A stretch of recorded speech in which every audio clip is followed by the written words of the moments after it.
Hello Internet. Sigma has come out with a couple of new lenses today. The 90mm F2.8 DGDN and the 24mm F2 DGDN. I'm shooting on the 24 right now, and this is the 90. Yeah, that's a 90mm full frame lens. Both of these are full frame lenses. The purpose of this video is to use both of these lenses while I'm telling you about them. I feel like that's a good way to demo them. It's quite smart. Or lazy, depending on the way you look at it. The whole purpose of this new style of lens, which is in their contemporary lineup, for which they already have a 65 and a 45 f2, is basically they want to make lenses for mirrorless smaller, a lot smaller. When mirrorless first came out, we were under the impression that things were getting smaller, and for the most part, they did.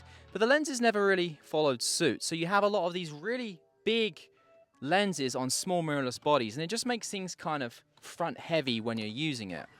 So that's where Sigma is coming in. I'm gonna go try that out in a minute. That's an e-bike. So here's a comparison for size for you. This is the Sony 90mm F2.8 macro, and this is the new Sigma DGDN F2.8. Oh, mosquito just flew right in my ear.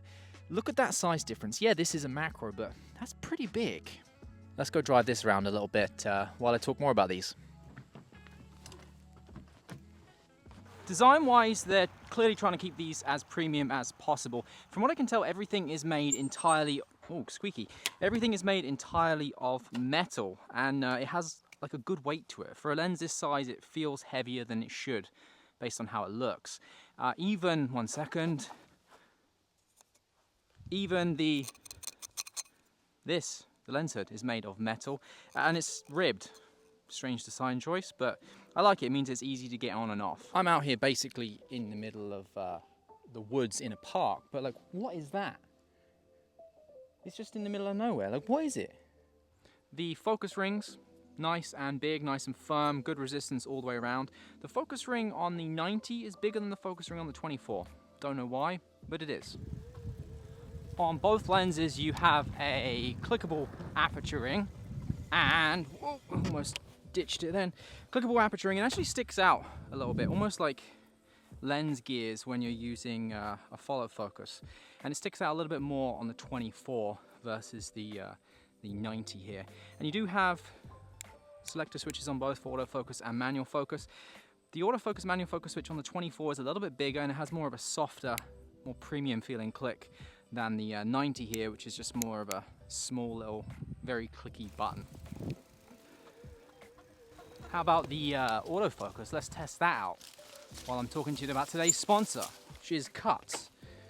Now, we're at that point in the year right now where in the morning it's pretty cold. We've just hit September, but like middle of the day, it gets pretty hot.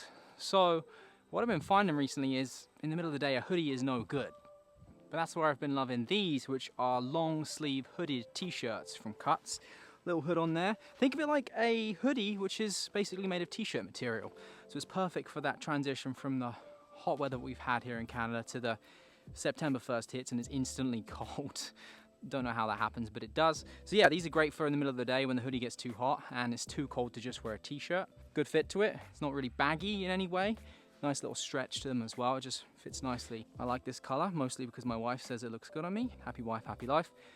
She likes these. Thank you, Cuts, for sponsoring today's video. And now we swapped to the 90 at f2.8. Bit of a further minimum focus distance on this one at 50 centimeters versus 24 on the 24. Easy to remember, isn't it? Out the frame, back in the frame. Both of these look pretty solid. Just see my eye stick into it there. So yeah, this is with the 90 at f2.8. You can see here the background just goes to nothing, basically just a color. As we are at 90, there should be a lot of compression, especially at f2.8. I also forgot to note that the shift is at 3 for the autofocus and the sensitivity is at 4. So right slap bang in the middle, basically how it comes from the factory. And I haven't been using ND filters this whole video because these are weird filter sizes. The 24 is a 62mm thread and the 90 was a 55mm thread. And I don't have step-up rings for either of those because they're just odd sizes. Both lenses actually come with these magnetic lens cap adapters as well, which is pretty cool. Just goes straight onto the lens there. You don't need any special adapter or anything like that. Literally, this is a magnet and there's something on the front around the element there that is magnetic, and they just go together so it doesn't fall off. Both of these, even though they're different filter sizes, fit on each other. I'm sure they're not designed to, but they do. If you use lens caps, that's a good thing. I personally don't use lens caps. As soon as I buy a lens, take the lens cap off, put it back in the box, and that's the end of that. Looking at the 90 actually quite reminds me of, is this going to work? Looking at this lens, it reminds me a lot of the Sigma 16mm F1.4, which was an APS-C lens, but is also one of Sigma's contemporary lenses, just because it's kind of short and stubby, really. Now this is the 90, and the 24 is almost the same length, but it's a bit like chunkier. It's got more, what's the right, like a girth, I guess? Probably not a good word for that, but yeah, it's got more girth to it. Thicker. Thicker would have been a much more appropriate word to use than girth. So you can see what they look like side by side. Here it is. This is the 24, and then this is the 90. Focus wheel is a little bit thinner on the 24 than it is on the 90, but there's your side by side. Little bit of difference in the height, but not a huge amount. So you can see exactly how small this 90mm is. That is the 90mm. I'm gonna have to get out the frame. Autofocus is too good. That's the 90mm on the A7S III, and that's the 90mm macro f2.8. So yeah, it's a macro, but that is a really small 90mm lens. So thank you Sigma Canada for sending these through to test out. Hopefully by the time I've got around to editing this, I will have taken some photos with these. And yeah, that'll be the end of that. See you later.